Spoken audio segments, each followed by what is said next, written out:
నమస్కారం. ఈరోజు సుఖీభవలో ట్యూబర్కులినంతో టీబీకి చెక్, చలికాలంలో చంటి బిడ్డలు భద్రంగా, షుగర్ జబ్బు అదుపు ఎలా, గుండెలో దడ, ఏట్రియల్ ఫిబ్రిలేషన్, ఇంకా హెల్త్ టిప్. టీబీ ఉందని తెలిసినా, టీబీ సోకే అవకాశాలున్నాయని తెలిసినా మనసంతా చేదుగా అయిపోతుంది. అలాంటిది తమ కంటి పాపల లాంటి పిల్లలకు టీబీ అంటే ఆ మనోవేదనను మాటల్లో చెప్పలేం. అయితే టీబీ వ్యాధిని నివారించడానికి అల్లోపతిలో బీసీజీ టీకా ఉన్నట్లే హోమియో వైద్యంలో ట్యూబర్కులినం అనే ఒక చక్కటి ఔషధం మనకు అందుబాటులో ఉంది. టీబీని అడ్డుకునే ట్యూబర్కులినం ఔషధం గురించిన పూర్తి వివరాలని ఇప్పుడు తెలుసుకుందాం.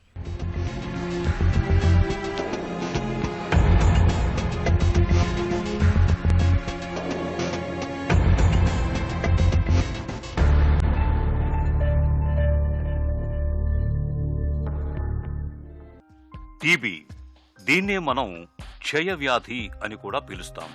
ఆధునిక వైద్యం ఎంతగా అభివృద్ధి చెందినా, మేలురకం మందులెన్నో అందుబాటులోకి వచ్చినా టీబీ అంటే నేటికీ మనలో చాలా మందికి వెన్నులో వణుకే. అంటువ్యాధి కావటం, వంశపారంపర్యంగా కనిపిస్తూ ఉండటం, లేనిపోని నమ్మకాలు ప్రచారంలో ఉండటం వల్ల క్షయవ్యాధి నేటికీ మన దగ్గర సామాజిక సమస్యగానే ఉంటోంది. అయితే వ్యాధి వచ్చిన తర్వాత కన్నా వ్యాధి రాకముందే కొన్ని ప్రత్యేకమైన ఔషధాలను వాడుకోవటం ద్వారా టీబీ వంటి మొండి వ్యాధులకు అడ్డుకట్ట వేయొచ్చని చెబుతుంది హోమియో వైద్యం. ముఖ్యంగా కుటుంబాల్లో వంశపారంపర్యంగా టీబీ వ్యాధి వస్తున్నప్పుడు ముందు జాగ్రత్తగా నివారణ మార్గంగా ట్యూబర్కులినం ఔషధాన్ని ఎంపిక చేసుకుని వాడుకోవాలని చెబుతున్నారు ప్రముఖ హోమియో వైద్యులు డాక్టర్ పావులూరి కృష్ణ చౌదరి. ఏ ఔషధం ఏ లక్షణాలని సృష్టించగలదో ఆరోగ్యవంతుల్లో, అనారోగ్యవంతుల్లో ఆ లక్షణాలు కానీ ఉంటే ఆ ఔషధం ఇస్తే తగ్గిపోతుంది.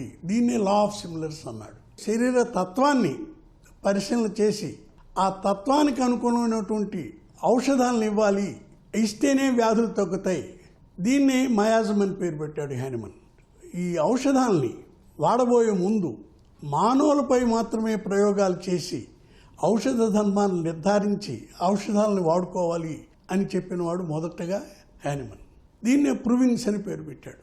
పొటెన్సీ ప్రక్రియ ఆవిష్కరించిన తర్వాత రస విష పాషాణాలు కూడా, అంతేకాదు వ్యాధికి గురైనటువంటి శరీరంలోని ధాతువులు కూడా, స్రవించే విషతుల్యమైనటువంటి స్రావాలను కూడా గొప్ప ఔషధాలుగా మలచడానికి వీలైంది. ఇప్పుడు టీబీ రోగంలో గ్రంథులకి చీము పట్టిందనుకోండి, అలాగే గనేరియా వ్యాధిలో అంగం నుంచి చీము వస్తుంది అనుకోండి, అలాగే ఒంటి మీద కురుపులు వచ్చి ఆ కురుపుల నుంచి రసి కారుతుంది అనుకోండి, ఈ కురుపుల నుంచి వచ్చే రసి నుంచి సొరైనం అనే దాన్ని తయారు చేసి గజ్జికి గొప్ప ఔషధంగా తయారు చేశారు. మామూలుగా గనేరియా వ్యాధి వల్ల వచ్చేటువంటి ఆ చీము పదార్థాన్ని పొటెన్సీగా మార్చి దాన్ని గనేరియా రోగంతో వచ్చేటువంటి అనేక బాధలకి నివారణకు ఉపయోగించడం మొదలుపెట్టారు. అలాగే టీబీ వ్యాధికి గురై గ్రంథులు వాయడం, ఈ ఊపిరితిత్తులు వ్యాధికి గురి కావటం, ఇలాంటి వాటి నుంచి తయారయ్యేటువంటి రసికను ట్యూబర్కులినం అనేటువంటి ఔషధంగా తయారు చేసి అది కూడా వాడడం మొదలుపెట్టారు. వీటన్నిటిని ఏమంటారంటే నోసోడ్స్ అంటారు. నోసోడ్ అనే మాటకి మనం అర్థం చేసుకోవాలంటే ప్రస్తుతం అధునాతన వైద్యంలో వాడేటువంటి టీకాలు ఉండిని వ్యాక్సిన్స్కి సమానమైనటువంటి ఔషధాలు ఇవి. ఇప్పుడు బీసీజీ టీకాలు ఇచ్చినట్టుగా ట్యూబర్కులినం కానీ ఇస్తే మనం శరీరంలో ఉన్నటువంటి బలహీనతల్ని, తద్వారా వచ్చేటువంటి బాధల్ని నివారించవచ్చు. క్షయవ్యాధి సంక్రమించటానికి అవకాశం ఉన్న పిల్లలను మనం తేలికగానే గుర్తించవచ్చు. చూడటానికి చాలా బలహీనంగా కనిపిస్తూ ఉంటారు. మాటిమాటికి జలుబు, దగ్గు, విరేచనాల వంటి బాధలు కనిపిస్తూ ఉంటాయి. ముక్కులు ఎప్పుడూ బిగుసుకుపోయి గాలి ఆడక ఇబ్బంది పడుతూ ఉంటారు. మెడ దగ్గర గ్రంథులు పెద్దగా ఉబ్బి ఉంటాయి. వీరికి చల్లదనం మూలంగా శ్వాసావయవాల్లో బాధలు పెరుగుతాయి. మానసికంగా చాలా అస్థిమితంగా కనిపిస్తూ ఉంటారు. దుడుకుదనం ఎక్కువ. అందరిపై కోపం చూపిస్తూ ఉంటారు. ఎప్పుడూ మార్పును కోరుతుంటారు. ద్వేషపూరిత స్వభావం చూపిస్తూ ఉంటారు. ఇతరుల వస్తువుల్ని పొగలగొడుతూ ఉంటారు. జంతువులంటే వీరికి భయం. ముఖ్యంగా కుక్కలంటే భయపడుతూ ఉంటారు. బాగానే తింటున్నప్పటికీ అంతగా బరువు పెరగరు. రాత్రిళ్ళు పక్క తడుపుతూ ఉంటారు. పుట్టినప్పుడు వీరికి తల వెంట్రుకలు ఎక్కువగా ఉంటాయి. వెన్ను మీద నూగు కూడా ఎక్కువగా ఉంటుంది. ఇవన్నీ ట్యూబర్కులినం పిల్లల్లో కనిపించే ప్రత్యేకమైన లక్షణాలు. హోమియోపతి వైద్యంలో ఔషధాన్ని వ్యాధిపరంగా కాకుండా వ్యక్తిపరంగా ఆలోచించాలి. వ్యక్తిపరంగా ఆలోచించినట్టయితే ముందు చిన్నపిల్లలను మనం పిల్లలను కానీ తీసుకోండి. హైపర్ యాక్టివ్ చిల్డ్రన్ చాలా హైపర్ యాక్టివ్గా ఉంటారు. అన్స్టేబుల్, హైపర్ యాక్టివ్, ఒక చోట కుదురుగా ఉండరు. ఎప్పుడు ఇంట్లో ఉండకుండా బయట తిరిగి రావటం ఇట్లాంటివి చేస్తుంటారు. ఇంట్లో ఉన్న ఎప్పుడు ఏదో పని చిలిపి పనులు చేస్తుంటారు. తర్వాత ఈ పిల్లలకి కుక్కలు ఇట్లాంటివి అంటే అమితంగా భయపడతారు. అందువల్ల హైపర్ యాక్టివ్ చైల్డ్, కుక్కలంటే ఎక్కువగా భయపడుతున్నాను అనుకోండి, ముందుగా ఆలోచించవలసినటువంటి ఔషధం ట్యూబర్కులైనం. తర్వాత చాలా కోపం ఎక్కువ ఈ పిల్లలకి. ఉదయం పూట మరీ చికాకుగా ఉంటారు. నిద్ర లేపకూడదు వాళ్ళని. నిద్ర లేపితే రాక్షసుల్లాగా ప్రవర్తిస్తారు. వాళ్ళకి మెడలో గ్రంథులు వాచి ఉంటాయి. తర్వాత మాట్లాడితే ఈ జలుబు ఎక్కువ చేస్తుంటుంది, దగ్గు ఎక్కువగా వస్తుంటుంది. తర్వాత ఊపిరితిత్తుల వ్యాధులకు గురవుతుంటారు. గుర్తుపెట్టుకోండి, రెస్పిరేటరీ ప్రాబ్లమ్స్ ట్యూబర్కులైనం. తర్వాత తింటారు, పాపం తిన్నా కానీ కోలుకోరు, ఎప్పుడు సన్నగానే ఉంటారు, బలహీనంగా కనపడతారు. అది ట్యూబర్కులైనం చైల్డ్. తర్వాత మాటికి విరోచనాలు అవుతుంటాయి. అంటే ఏదో తిన్నది అరగినట్టుగా విరోచనాలు అవుతుంటాయి. ట్యూబర్కులైనం వ్యాధికి ముఖ్యమైనటువంటి లక్షణం. రాత్రిపూట పక్క దడుపుతుంటారు. 10 ఏళ్ళు 12 ఏళ్ళు వచ్చినా పక్క దడుపుతుంటారు. వాళ్ళ కుటుంబ చరిత్ర కానీ ఆలోచిస్తే వాళ్ళ కుటుంబంలో అంతకుముందు పెద్దవాళ్ళంతా టీబీకి గురై ఉంటారు. దీన్ని వారసత్వ రీత్యా వచ్చేటువంటి వ్యాధుల్ని మయాస్మాటిక్ డిసీజెస్ అని పేరు పెడతారు. తర్వాత వీళ్ళకి పాలు ఇస్తే వేడి చేసిన పాలు ఇష్టం ఉండదు, చల్లటి పాలు ఇష్టంగా ఉంటాయి. ఈ చెప్పుకున్న లక్షణాలు కానీ గుర్తించి కానీ వాడినట్టయితే ట్యూబర్కులైనం ఆ హైపర్ యాక్టివిటీ తగ్గిపోతుంది. చిలిపిత పనులన్నీ చేయడం మానేస్తారు. తర్వాత అతనికి ఏమైనా ఊపిరితిత్తు వ్యాధులున్నా, పక్క తడుపుతున్నా, ఇట్లాంటి బాధలు ఏమైనా ఉంటే అవన్నీ తగ్గిపోతాయి. అందువల్ల ట్యూబర్కులైనం మీ ఇంట్లో పసిపిల్లలకు సంబంధించినటువంటి ముఖ్య ఔషధంగా ఉంచుకోదగినటువంటి ఔషధం. ట్యూబర్కులినం కేవలం క్షయవ్యాధికి మాత్రమే కాదు, పిల్లల్లో కనిపించే ఇతరత్రా అనారోగ్య సమస్యలకు సైతం చక్కగా పనిచేస్తుంది.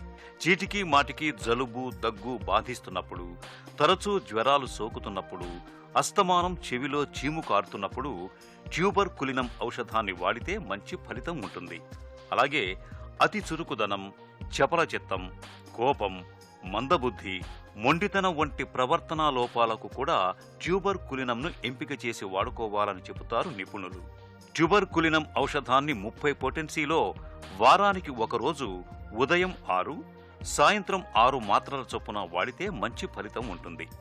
చలికాలం మనందరినీ వణికిస్తుంది, కానీ పిల్లల్ని మాత్రం కబళిస్తుంది. వాతావరణం శీతలంగా ఉండడంతో తగినంత వెచ్చదనం కోసం పసి శరీరం పెద్ద మొత్తంలో శక్తిని ఖర్చు చేయాల్సి వస్తుంది. ఫలితంగా పిల్లల లేత శరీరంలో ఒత్తిడి ఎక్కువై జీవక్రియలు గాడి తప్పుతాయి. దీంతో రోగనిరోధకత కూడా బాగా తగ్గి ఇన్ఫెక్షన్ల ముప్పు పెరుగుతుంది.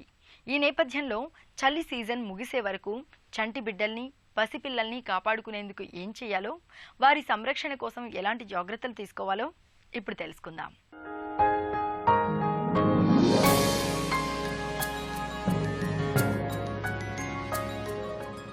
చలికాలంలో పిల్లల్ని కంటికి రెప్పలా కాపాడుకోవాలి. వణికించే చలి నుంచి తగినంత వెచ్చదనం కోసం పిల్లలకు నిండుగా బట్టల్ని వేయాలి. దోమలు కుట్టకుండా కాళ్లకు చేతులకు సాక్సులు తొడగడం మరీ మంచిది. ఈ సీజన్లో జ్వరాలు, విరేచనాల బెడద ఎక్కువగా ఉంటుంది. కాబట్టి ఇంట్లో ఎప్పుడూ పారాసెటమాల్, ORS ప్యాకెట్లను అందుబాటులో ఉంచుకోవాలి. పిల్లలకు అవసరమైన అన్ని టీకాలను తప్పనిసరిగా వేయించాలి. చలికాలంలో ఎండ తక్కువగా ఉంటుంది కాబట్టి విటమిన్ డి లోపించే అవకాశాలు కూడా ఉంటాయి. తగినంత విటమిన్ డి కోసం ప్రతినిత్యం పిల్లల్ని ఉదయం, సాయంత్రం కాసేపైనా ఎండకు కూర్చోబెట్టాలి. ఇలా అన్ని రకాలుగా తగిన జాగ్రత్తలు తీసుకుంటే పిల్లలకు చలికాలం హాయిగా గడిచిపోతుంది. షుగర్ జబ్బుతో బాధపడుతున్నప్పుడు ఏం తినాలన్నా, ఏది తాగాలన్నా కాస్త వెనక ముందు చూసుకోవాల్సి వస్తుంది. దేంట్లో షుగర్ ఉందో, ఏం తింటే ఏమవుతుందో అన్న భయం ఎప్పుడూ వెంటాడుతూనే ఉంటుంది. ఈ భయాందోళనలతోనే మనలో చాలామంది కఠినమైన పథ్యాల్ని పాటిస్తూ ఉంటారు. అన్నం మానేసి ఒట్టి చపాతీల్ని, రాగి సంకటి ముద్దల్ని తింటూ ఉంటారు. పళ్ళు, పళ్ల రసాలు, స్వీట్లకు పూర్తిగా దూరం అయిపోతూ ఉంటారు. అసలు షుగర్ జబ్బు ఉన్నప్పుడు ఏం తినొచ్చు, ఏం తినకూడదు, రోజువారీ ఆహారపు అలవాట్లు ఎలా ఉండాలి, ఈ వివరాలన్నింటి గురించి ఇప్పుడు తెలుసుకుందాం.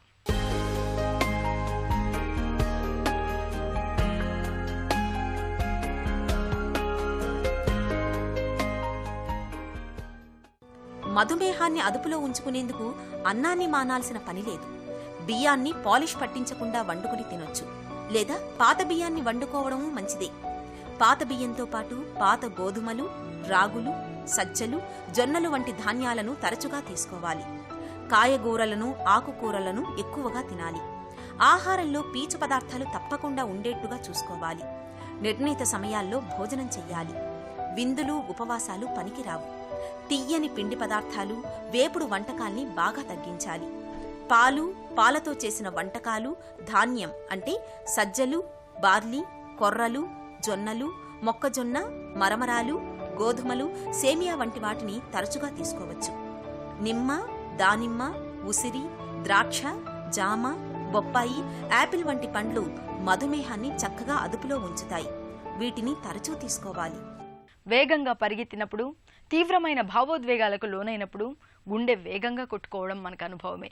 విశ్రాంత స్థితికి రాగానే గుండె లయ మళ్ళీ మామూలు స్థితికి వచ్చేస్తూ ఉంటుంది. అలా కాకుండా విశ్రాంత స్థితిలో కూడా గుండె వేగంగా కొట్టుకుంటూ ఉంటే ఖచ్చితంగా అది సమస్యే. గుండె లయ తప్పి కొట్టుకునే ఎరిథ్మియా సమస్యలో ఒక రకమైన ఏట్రియల్ ఫిబ్రిలేషన్గా పిలుస్తారు. ఏట్రియల్ ఫిబ్రిలేషన్ గురించిన పూర్తి వివరాల్ని డాక్టర్ని అడిగి ఇప్పుడు తెలుసుకుందాం.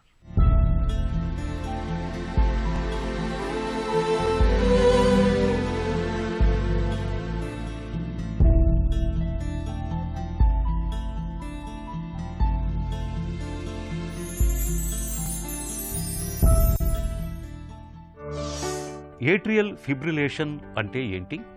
ఇది హార్ట్ లోపల 4 గదులు ఉంటాయండి. పైన ఉండే 2 గదుల్ని ఏట్రియా అంటారు. కింద భాగంలో ఉండే 2 గదుల్ని వెంట్రికల్స్ అంటారు. పైన ఉండే గదులు అంటే ఏట్రియా అనేవి నిమిషానికి 60 నుండి 100 టైమ్స్ బీట్ అవుతూ ఉంటుంది. దానివల్ల హార్ట్ పంపింగ్ అది జరుగుతూ ఉంటుంది అనమాట. ఇప్పుడు ఈ పైన ఉండే ఏట్రియా క్రమం తప్పకుండా రెగ్యులర్గా 60 to 100 టైమ్స్ కాకుండా బాగా ఎక్కువ ఫాస్ట్గా అండ్ అది కూడా ఇర్రెగ్యులర్గా కొట్టుకున్నప్పుడు దాన్ని ఏట్రియల్ ఫిబ్రిలేషన్ అని అంటారు. ఇది ఒక రకమైన ఎరిథ్మియా అన్నమాట. ఈ ఏట్రియాలో ఉండే కండరాలన్నీ కూడా చాలా ఫాస్ట్గా అంటే 400-500 సార్లు అలా కొట్టుకుంటూ ఉంటాయి అన్నమాట. సో అలా అంత ఫాస్ట్గా కొట్టుకున్నప్పుడు ఎఫెక్టివ్గా ఆ ఛాంబర్ కంట్రాక్షన్ అనేది ఉండదు. అంటే ఇప్పుడు అంతా కలిపి ఒకేసారి పంప్ చేయకుండా ఈచ్ కండరం విడివిడిగా కొట్టుకోవడం వల్ల ఎఫెక్టివ్గా ఆ ఛాంబర్ అనేది సరిగా పని చేయకుండా ఉంటుందన్నమాట. దీన్ని ఏట్రియల్ ఫిబ్రిలేషన్ అని అంటారు. ఏట్రియల్ ఫిబ్రిలేషన్ లక్షణాలు ఎలా ఉంటాయి? ఈ ఏట్రియల్ ఫిబ్రిలేషన్ వల్ల కొంతమందికి ఏంటంటే బాగా దడగా ఉండటం అనేది జరగవచ్చు. అంటే గుండె కొంచెం వేగంగా కొట్టుకున్నట్లు అనిపించవచ్చు. లేదా మామూలప్పుడు రెస్ట్గా నార్మల్గా ఉన్నా కొద్దిగా పని చేసినా కానీ గుండె చాలా ఎక్కువ వేగంగా కొట్టుకున్నట్లు అనిపిస్తూ ఉంటుంది. మరి కొద్దిమందికి ఏంటంటే బాగా అలసటగా అనిపించడం, కొంచెం ఆయాసంగా అనిపించడం, బాగా నీరసంగా అనిపించడం, ఇలాంటివి లక్షణాలు కొంతమందిలో ఉండొచ్చు. కొద్ది మందిలో ఏంటంటే అసలు ఏమాత్రం లక్షణాలు లేకుండా కూడా మనం రెగ్యులర్గా చెకప్ చేసినప్పుడు మాత్రమే ఇలాగ ఏట్రియల్ ఫిబ్రిలేషన్ ఉన్నది అనేది బయటపడటం కూడా జరుగుతూ ఉంటుంది అన్నమాట. ఏట్రియల్ ఫిబ్రిలేషన్కు కారణాలేంటి? హార్ట్ లోపల వాల్వ్స్లో సమస్య ఉన్నప్పుడు హార్ట్ లోపల ఏట్రియాలో ప్రెషర్స్ పెరిగి దానివల్ల ఏట్రియల్ ఫిబ్రిలేషన్ రావచ్చు. లేదా కొద్దిమందికి బ్లడ్ ప్రెషర్ ఉండటం వల్ల బీపీ ఉన్న వాళ్ళలో కూడా ఇలా ఏట్రియల్ ఫిబ్రిలేషన్ వచ్చే అవకాశం ఎక్కువ ఉంటుంది. గుండె రక్త సరఫరాలో ఏదైనా పూడికలు ఏర్పడి బ్లడ్ సర్క్యులేషన్ తగ్గినప్పుడు కూడా ఏట్రియల్ ఫిబ్రిలేషన్ వచ్చే అవకాశం ఉంటుంది. మరి కొద్దిమందికి ఏంటంటే అసలు హార్ట్లో ఏ సమస్య లేకుండా కూడా ఇతర భాగాల్లో ప్రాబ్లం ఉన్నప్పుడు, అంటే ఉదాహరణకి హార్మోన్ సమస్యలు అంటే థైరాయిడ్ లాంటి హార్మోన్ సమస్యలు ఉన్నప్పుడు కూడా ఇలా ఏట్రియల్ ఫిబ్రిలేషన్ వచ్చే అవకాశం ఉంటుంది. లేదా లంగ్స్లో ఏమైనా ఇన్ఫెక్షన్స్ ఉన్నా ఇలా ఒక్కోసారి ఏట్రియల్ ఫిబ్రిలేషన్ అనేది వచ్చే అవకాశం ఉంటుంది. సో ఇలాగా ఎక్కువ మందిలో ఏదో ఒక కారణం అనేది మనకు తెలుస్తుంటుంది. అయితే కొద్ది మందిలో మాత్రం ఏ కారణం లేకుండా కూడా మిగతా అన్ని అవయవాలు అన్నీ బాగున్నా కూడా ఇలాగ ఏట్రియల్ ఫిబ్రిలేషన్ అనేది వచ్చే అవకాశం ఉంటుంది. ఏట్రియల్ ఫిబ్రిలేషన్లో వచ్చే మెయిన్ కాంప్లికేషన్ ఏంటంటే హార్ట్ లోపల బ్లడ్ క్లాట్ ఏర్పడటం అండి.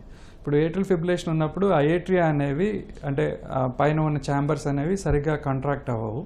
సో అవి సరిగ్గా పంప్ చేయకపోవడం వల్ల ఏంటంటే హార్ట్ లోపల ఏట్రియాలో బ్లడ్ నిలబడిపోయి బ్లడ్ క్లాట్స్ ఏర్పడే అవకాశాలు ఉంటాయి. సో ఇలా ఏర్పడిన బ్లడ్ క్లాట్స్ ఏంటంటే సర్క్యులేషన్తో పాటు వెళ్ళి మన శరీరంలోని ఏ అవయవానికైనా వెళ్ళే అవకాశం ఉంటుంది. వాటిలో ప్రధానంగా మెదడుకు వెళ్ళే రక్తనాళాల్లోకి ఈ బ్లడ్ క్లాట్స్ వెళ్ళటం అనేది సాధారణంగా జరుగుతుంటుంది. దానివల్ల పెరాలిటిక్ స్ట్రోక్స్ రావటం అనేది ఒక మేజర్ కాంప్లికేషన్ అనమాట. సో అదేవిధంగా మన శరీరంలో కాళ్ళకు కానీ చేతులకు కానీ ఇతర అవయవాలకు కానీ వెళ్ళే రక్తనాళాల్లో ఈ క్లాట్స్ అడ్డం పడినప్పుడు ఆ భాగం పనిచేయటం కూడా తగ్గిపోయే అవకాశం ఉంటుంది. సో ఇలా బ్లడ్ క్లాట్స్ ఏర్పడటం, ఆ శరీరంలోని ఇతర అవయవాలకు వెళ్ళటం అనేది ఏట్రియల్ ఫిబ్రిలేషన్లో వచ్చే ఒక మేజర్ కాంప్లికేషన్ అన్నమాట. ఏట్రియల్ ఫిబ్రిలేషన్ను ఎలా నిర్ధారించుకుంటారు? ఇప్పుడు ఏట్రియల్ ఫిబ్రిలేషన్ అనేది కొద్దిమందికి కంటిన్యూస్గా ఉండొచ్చండి. అంటే 24 గంటలు అండ్ సంవత్సరంలో 365 రోజులు ఉండొచ్చు. కొద్దిమందిలో ఏంటంటే ఈ ఏట్రియల్ ఫిబ్రిలేషన్ అనేది కొద్దిసేపు వచ్చి మళ్ళీ తగ్గిపోవటం అనేది కూడా జరుగుతుండొచ్చు అనమాట. ఇప్పుడు నార్మల్గా కంటిన్యూస్గా ఏట్రియల్ ఫిబ్రిలేషన్ ఉన్న వాళ్ళలో ఏంటంటే మనం ఈసీజీ పరీక్ష చేసినప్పుడు ఈ ఏట్రియల్ ఫిబ్రిలేషన్ ఉన్నది అనేది తెలిసిపోతుంటుంది. ఇప్పుడు కొద్దిమందిలో ఇలా ఏట్రియల్ ఫిబ్రిలేషన్ వచ్చి వెంటనే తగ్గిపోవడం ఇలాంటివి ఉన్నప్పుడు ఏంటంటే అలా వస్తుందా లేదా అనేది తెలుసుకోవడానికి, ఏట్రియల్ ఫిబ్రిలేషన్ అనేది ఉందా లేదా ఆ పేషెంట్ అనేది తెలుసుకోవడానికి హోల్టర్ పరీక్షను చేస్తుంటాం. హోల్టర్ పరీక్ష అంటే ఒక చిన్న మానిటర్ బాడీకి కనెక్ట్ చేస్తాం. అది మన ఈసీజీని కంటిన్యూస్గా రికార్డ్ చేస్తూ ఉంటుంది. సో అది పెట్టి ఒక 24 గంటలు కానీ లేదా కొన్ని సందర్భాల్లో ఎక్స్టెండెడ్ అంటే వారం రోజులు కానీ అలా మానిటర్ చేసినప్పుడు ఇలా బ్రీఫ్గా కొద్దిసేపు ఏట్రియల్ ఫిబ్రిలేషన్ వచ్చి తగ్గిపోతుంటే అది కూడా అందులో రికార్డ్ అవుతుంది అనమాట. సో ఆ విధంగా కూడా ఏట్రియల్ ఫిబ్రిలేషన్ ఇలా వస్తుంది అనేది మనం నిర్ధారించుకోవడం జరుగుతుంటుంది. రెండోది, ఇలా ఏట్రియల్ ఫిబ్రిలేషన్ వచ్చిన వాళ్ళలో ఏ కారణం చేత ఇలా వస్తుంది అనేది చూడటం గురించి జనరల్గా ఎకోకార్డియోగ్రామ్ పరీక్షని చేస్తుంటాం, చెస్ట్ ఎక్స్రే పరీక్ష చేస్తుంటాం. కొన్ని హార్మోనల్ పరీక్షలు అవసరాన్ని బట్టి థైరాయిడ్ కానీ లేదా మన బాడీలో ఎలక్ట్రోలైట్స్ అవి ఎలా ఉన్నాయనేది ఒకసారి చెక్ చేస్తుంటాం. సో ఈ పరీక్షల ద్వారా ఏ కారణం వల్ల ఈ ఏట్రియల్ ఫిబ్రిలేషన్ వస్తుంది అనేది నిర్ధారించుకోవటం జరుగుతుంటుంది. ఏట్రియల్ ఫిబ్రిలేషన్కు చికిత్స ఎలా ఉంటుంది? ఏట్రియల్ ఫిబ్రిలేషన్ ట్రీట్మెంట్లో ఫాస్ట్ హార్ట్ బీట్ ఉన్నప్పుడు దాన్ని తిరిగి నార్మల్గా రెగ్యులర్గా ఉండేలాగా చేసుకోవడం అనేది ఒక పద్ధతి అండి. సో దానికి జనరల్గా మనం మందులు ఇవ్వటం కానీ లేదా అంటే ఇంజెక్షన్స్ లేదా టాబ్లెట్స్ రెండింటి ద్వారా కూడా ఒక్కోసారి ఇలా ఏట్రియల్ ఫిబ్రిలేషన్ని కంట్రోల్ చేసి నార్మల్ స్థితికి తీసుకురావడం జరుగుతుంటుంది. కొద్ది మందిలో ఇలాగ ఇంజెక్షన్స్ వల్ల కానీ మందుల వల్ల కానీ అలాగ నార్మల్గా రానప్పుడు ఒక్కోసారి ఎలక్ట్రిక్ షాక్ ఇచ్చి అంటే మనం కార్డియోవర్ట్ చేసి వాటిని నార్మల్ అంటే హార్ట్ రేట్ని రిథమ్ని నార్మల్ చేసుకోగలిగే అవకాశం ఉంటుందన్నమాట. మరికొద్ది మందులు ఏంటంటే ఇది అసలు ఇలా తిరిగి మళ్ళీ ఏట్రియల్ ఫిబ్రిలేషన్ వస్తున్న వాళ్ళలో ఎలక్ట్రోఫిజియలాజికల్ స్టడీ అంటాం. అంటే ఒక సన్నటి వైరు గజ్జలోని రక్తనాళం ద్వారా హార్ట్ వరకు పెట్టి ఎలక్ట్రికల్ యాక్టివిటీలో ఎక్కడ ప్రాబ్లం ఉన్నదనేది చూసుకుని దాన్ని అబ్లేట్ చేస్తూ ఉంటాం, అంటే దాన్ని సరి చేస్తూ ఉంటాం అనమాట. సో ఈ 3 పద్ధతుల ద్వారా అంటే మందుల ద్వారా కానీ, షాక్ ఇవ్వటం ద్వారా కానీ లేదా ఎలక్ట్రోఫిజియలాజికల్ స్టడీస్ చేసి అబ్లేట్ చేయడం ద్వారా కానీ ఇలా ఏట్రియల్ ఫిబ్రిలేషన్ అనేది కంట్రోల్ చేసి నార్మల్ చేయటం అనేది కొద్దిమందిలో వీలుపడుతుంది. కొద్దిమందిలో ఏంటంటే మనం ఇవన్నీ చేసినా కూడా ఇది మనం నార్మల్ చేయలేము అని అనుకున్నప్పుడు ఆ హార్ట్ రేటు కొంచెం తగ్గించేలాగా అంటే రేట్ కంట్రోల్ చేసుకునే విధంగా మందులు వాడటం అనేది జరుగుతూ ఉంటుంది. సో ఇది heart rate control plus normal rhythm తీసుకురావడానికి ఉపయోగపడే మార్గాలు అన్నమాట. రెండోది ఏంటంటే ఇలాగ ఏట్రియల్ ఫిబ్రిలేషన్ కంటిన్యూస్గా ఉన్నా లేదా అప్పుడప్పుడు వస్తున్నా కూడా బ్లడ్ క్లాట్స్ ఏర్పడటం, వాటి వల్ల సమస్యలు రావడం అనేది జరుగుతుంటుంది. సో ఇటువంటి వారిలో ఆ కాంప్లికేషన్స్ ప్రివెంట్ చేయడానికి బ్లడ్ థిన్నింగ్ మెడిసిన్స్ అనేవి జనరల్గా లాంగ్ టర్మ్ వాడటం అనేది జరుగుతుంటుంది. సో ఇలా మందులు వాడటం ద్వారా లోపల క్లాట్స్ ప్రివెంట్ చేసి వాటి వలన వచ్చే సమస్యని మనం అధిగమించవచ్చు అన్నమాట. ఏట్రియల్ ఫిబ్రిలేషన్పై ఎలాంటి అవగాహన అవసరం? ఎవరైనా ఏదైనా పని చేసినప్పుడు బాగా గుండె వేగంగా కొట్టుకోవడం కానీ లేదా ఒక్కోసారి పని చేయకుండా రెస్ట్గా ఉన్నా కూడా గుండె వేగంగా కొట్టుకోవటం, అది కూడా ఇరెగ్యులర్గా కొట్టుకోవటం, ఇటువంటి లక్షణాలు ఉన్నవాళ్ళు ఒకసారి చెకప్ చేసుకుంటే మంచిది. అంటే వాళ్ళలో కొంతమందికి ఇలాంటి ఏట్రియల్ ఫిబ్రిలేషన్ ఉండే అవకాశం ఉంటుంది. సో ఇది ఉన్నది అనేది మనం కనుక్కుంటే దాన్ని నివారించడానికి, దానివల్ల వచ్చే సమస్యలను తగ్గించుకోవడానికి మందులు అనేవి ట్రీట్మెంట్ అనేది ఉంటుందన్నమాట. ఈ ఏట్రియల్ ఫిబ్రిలేషన్ అనేది ఇప్పుడు సాధారణంగా వచ్చే పక్షవాతాల్లో 15 నుండి 20% పక్షవాతాలు ఏట్రియల్ ఫిబ్రిలేషన్ వల్లనే వస్తుంటాయి. సో ఇది మనం ముందే గుర్తించి దాన్ని ట్రీట్ చేయడం ద్వారా ఈ కాంప్లికేషన్స్ అనేవి మనం ప్రివెంట్ చేసుకోవడానికి అవకాశం ఉంటుంది. గుండె వేగంగా కొట్టుకోవడానికి దారితీసే ఏట్రియల్ ఫిబ్రిలేషన్కు కారణాలేంటో, మందులు, సర్జరీల సాయంతో గుండె లయను తిరిగి ఎలా శృతిలోకి తెస్తారో తెలుసుకున్నాం కదా. ఒక చిన్న చిట్కా మీకోసం. చలికాలంలో చర్మాన్ని ఆరోగ్యంగా ఉంచుకునేందుకు రాత్రిపూట పడుకునే ముందు ఆలివ్ నూనెతో మృదువుగా మర్దన చేయండి. ఆలివ్ నూనెలోని విటమిన్ ఇ చర్మాన్ని చక్కటి ఆరోగ్యంతో ఉంచుతుంది. సుఖీభవ కార్యక్రమానికి సంబంధించి మీ విలువైన సూచనలు, సలహాల్ని వెంటనే మాకు రాయండి. మా చిరునామా Sukhibhava, ETV, Ramoji film city, Hyderabad 501512 లేదా sukhibhava@etv.co.in కు ఈమెయిల్ చేయండి. మీ ఆరోగ్య సంజీవిని సుఖీ భవ కార్యక్రమాన్ని ఇప్పుడు యూట్యూబ్ ఆన్లైన్లో www.youtube.com/etv news లింక్ ద్వారా కూడా వీక్షించండి.